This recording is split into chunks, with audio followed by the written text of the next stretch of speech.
Good morning at Hindi medium के student. आज हम सामाजिक विज्ञान में पाठ 4 राष्ट्रीय एकीकरण का आगे का भाग पढ़ेंगे। अभी तक हम राष्ट्रीय एकीकरण के बारे में पढ़ चुके हैं कि इसे राष्ट्रीय एकीकरण किसे कहते हैं और इसका स्वरूप क्या है और इसमें उपस्थित सहायक तत्व कौन कौन से हैं।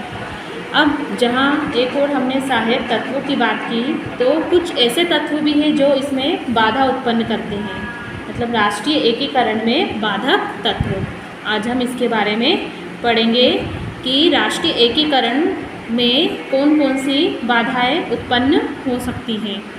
पहले बताया जा चुका है कि प्राचीन भारत में राष्ट्रीय एकीकरण की कोई समस्या नहीं थी। पूरा देश एक सूत्र में बंधा था। देश में अलगाव की प्रवृत्ति को विकसित करने की दिशा में सोचा समझा पहला कदम 19वीं सदी में उस समय उठाया गया जब प्रजाति सिद्धांत यानी रेस थियोरी प्रचलित किए जाने लगा। इसके आधार पर भारत में रहने वालों को अलग अलग करने के प्रयत्न किए गए। हालांकि अब इन बातों का प्रभाव कम होने लगा है। वर्तमान समय में राष्ट्रीय एकीकरण में बाधा पहुंचाने वाले कई तत्व विद्यमान हैं, जिसमें से हम कुछ के बारे में यहाँ पर इस पाठ में पढ़ेंगे। अब हमारे समाज में व्यक्तिगत हित के लिए कुछ लोग इन्हें बहुत बढ़ावा देते हैं। कभी कभी लोग अपने धर्म, अपनी जाति, भाषा, क्षेत्र के मामलों में अधिक भावुक हो जाते हैं। इतना अधिक भावुक हो जाते हैं कि तनाव की स्थिति, संघर्ष की स्थिति उत्पन्न होने लगती है। यह स्थिति देश की एकता को कमज़ोर कर देती है, अखंडता के लिए खतरा पैदा कर देती है। कई बार तो विवाद का कारण ज़्यादा बढ़ जाता है और देश संकट में आ जाता है। तो इसमें जो पहला तत्व है वो क्या है? सांप्रदायिकता। सांप्रदायिक शब्द संप्रदाय से बना है। सांप्रदायिकता का अर्थ होता है ऐसी भावनाएं व क्रियाकलाप जो अपने संप्रदाय और उसकी विशेषताओं को श्रेष्ठ समझे। जैसे कोई भी संप्रदाय के लोग अपने धर्म को ज़्यादा विशेष महत्व देने लगते हैं, उसे श्रेष्ठ समझने लगते हैं। इतना ज़्यादा वो उससे भावुक हो उठते हैं और इतना ज़्यादा इमोशन में आ जाते हैं अपने धर्म को लेकर कि वो फिर क्या करते हैं, दूसरों को हानि पहुंचाते हैं, तकलीफ़ देते हैं। ये दूसरे के संप्रदाय और विश्वासों को हीन समझते हैं, अपने से छोटा समझने लगते हैं। उनका ये दृष्टिकोण बन जाता है कि धर्म और संप्रदाय के आधार पर किसी को विशेष मतलब वो सिर्फ अपनों को ही विशेष महत्व देने लगते हैं, बाकी किसी धर्म का वो सम्मान नहीं करते हैं। तो जब इस प्रकार की भावना उत्पन्न होती है तो धर्म और संप्रदाय के आधार पर किसी के विशेष हितों पर बल देता है और उन हितों को राष्ट्रीय हितों के ऊपर जब समझता है तो फिर ये एकता के लिए खतरा बन जाता है। हम सभी जानते हैं कि संकीर्ण और सांप्रदायिक विचारों के कारण 1947 में सांप्रदायिक दंगे हुए और इसी की वजह से भारत 2 भागों में विभाजित हो गया। एक तरफ हो गया पाकिस्तान और दूसरी तरफ हिंदुस्तान यानी भारत। लाखों लोग इन दंगों में मारे गए और बेघर हो गए। स्वतंत्रता के इतने वर्षों के बाद भी आज भी भारत में भिन्न भिन्न स्थानों पर सामाजिक तनाव, सांप्रदायिक दंगों में भी परिवर्तित होते जाते हैं और अपने स्वार्थ, अज्ञानता और धार्मिक कट्टरता के कारण बनते हैं। अनेक पंथ होने से कोई हानि नहीं है, लेकिन जब पंथावलंबी अपने हितों को और अपने हितों से ज़्यादा राष्ट्रीय हित से ऊपर रखकर जब अपने हितों के बारे में सोचने लगते हैं तो ऐसी स्थिति उत्पन्न होती है और देश की एकता और अखंडता को निश्चय ही हानि पहुंचती है। तो हमें राष्ट्रीय हित को सर्वोपरि मानना चाहिए, ना कि अपने हितों को। हमें सभी धर्मों को सम्मान से, अच्छे नज़रों से देखना चाहिए, सभी का सम्मान करना चाहिए, क्योंकि हर धर्म अपने आप में एक विशेष होता है, श्रेष्ठ होता है और सभी हमें अच्छी अच्छी शिक्षा और अच्छी अच्छी बातें सिखाते हैं। तो सभी को मिलजुल कर रहना चाहिए और सभी का हित एक हित होना चाहिए और सबसे सर्वोपरि होना चाहिए राष्ट्र हित। अगर हम सब इस तरह से कार्य करेंगे तो हमारा देश आगे, बहुत ज़्यादा आगे पहुँचेगा और तरक्की करेगा यानी सफलता हासिल करेगा। अब जो दूसरा तत्व आता है वो है भाषावाद। अब हमारे देश में अनेक भाषाएं और बोलियां बोली जाती हैं। यह स्वाभाविक है कि हमें अपनी मातृभाषा और बोली से प्रेम हो।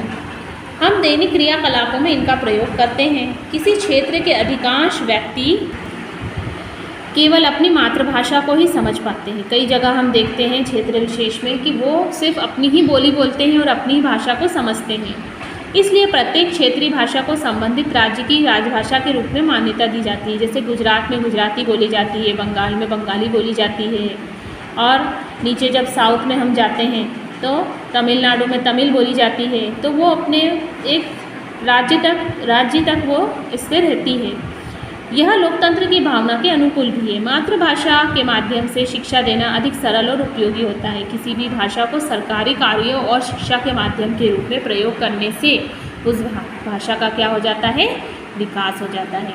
कई बार भिन्न भाषाई प्रश्न पर देश में सामाजिक तनाव पैदा होने लगता है, असुरक्षा की भावना उत्पन्न होती है, और इससे ग्रस्त होकर भिन्न भाषाई समूह अपने भाषाई हितों की राष्ट्रीय हित से अधिक प्राथमिकता देने के कारण फिर क्या होता है, विरोध की भावना उत्पन्न होती है।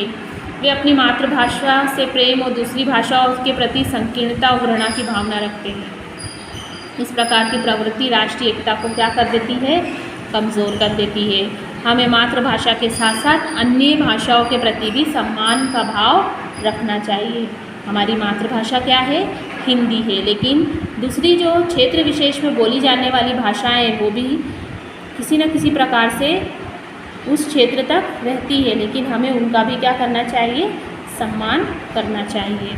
अब आता है जातिवाद। हमारी प्राचीन वर्ण व्यवस्था कर्म पर आधारित है। जैसा काम आप करते हैं वैसी जाति में उन लोगों को बांट दिया गया था। उस समय से ये परंपरा जो चली आ रही है वो अभी तक विद्यमान है। जातिवाद राष्ट्रीय एकीकरण के मार्ग में बहुत बड़ी बाधा है। जाति एक ऐसी इकाई है जिसके सदस्य आपस में ही शादी विवाह और खान पान के नियमों में बंधे रहते हैं। कई बार हमें देखने को मिलता है जो जिस जाति का रहता है उसी जाति में वो रहना पसंद करता है, यहाँ तक कि उसके शादी विवाह और खान पान के कुछ नियम होते हैं जो उनकी जाति के अंतर्गत ही होते हैं। वो बाहर की जाति में जाना पसंद नहीं करते हैं। जाति के सदस्य जाति बंधनों को तोड़ नहीं पाते, अतः वे समाज में व्यापक भूमिका भी नहीं निभा। वैसे लोग सामाजिक नहीं होते। अगर वो समाज में कहीं जाते भी हैं तो उन्हें सिर्फ ये पता है कि हमारी जाति में ऐसा होता है और हमारी जाति इस तरह से काम करती है, तो उन्हें समाज की दूसरी जातियों से कोई लेना देना नहीं होता। कालांतर में यह व्यवस्था वंशानुगत हो गई है।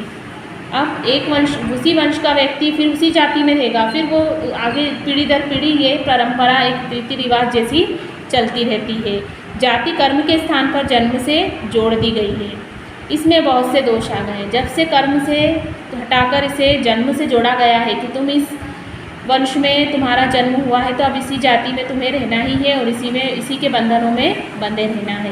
पहले क्या था कि कर्म के आधार पर जाति को गिना जाता था और यही दोष क्या है, पूरे समाज में विद्यमान हो गया है। जाति व्यवस्था समाज को उच्च और निम्न वर्ग में बांटती है। उच्च जातियाँ छोटी जातियों का शोषण करती हैं, उन पर अपना अधिकार जमाती है, उनसे कार्य लेती है। जातिगत भेदभाव कठोर हो जाते हैं और जातियों का दबाव राजनीति को भी प्रभावित करता है। जाति प्रथा से देश की एकता और आर्थिक प्रगति में बाधा पहुंचती है, यहाँ तक कि देश की प्रगति तक रुक जाती है। जातीय भेदभाव के विरुद्ध समय समय पर समाज सुधारकों द्वारा आवाज़ें उठाई गई, जिसमें प्रमुख थे संत रामानंद, महात्मा कबीर, श्री चैतन्य महाप्रभु, राजा राम मोहन रॉय, श्री ईश्वर चंद्र विद्यासागर, स्वामी दयानंद सरस्वती, महात्मा गांधी और सबसे जो विशेष महत्व रखते हैं जिन्होंने समूचे भारत में बदलाव कर दिया था वो है डॉक्टर भीमराव अंबेडकर। वर्तमान में शिक्षा के प्रसार और विज्ञान, औद्योगिक विकास, शहरीकरण से जाति व्यवस्था के बंधन शिथिल हुए हैं, ढीले पड़ गए हैं। भारत के संविधान में छुआछूत और जातिगत भेदभाव को गैरकानूनी घोषित भी कर दिया गया है। राज्य द्वारा किसी जाति धर्म के आधार पर भेदभाव का व्यवहार नहीं किया जाता है और जातिवाद राष्ट्रीय एकता में एक प्रमुख बाधा है। अब आगे आता है आतंकवाद। आतंकवाद विश्व के समक्ष आज एक गंभीर चुनौती है। यह लोकतंत्र और मानवता के विरुद्ध अपराध है, एक क्रूरता है, नरसंहार है।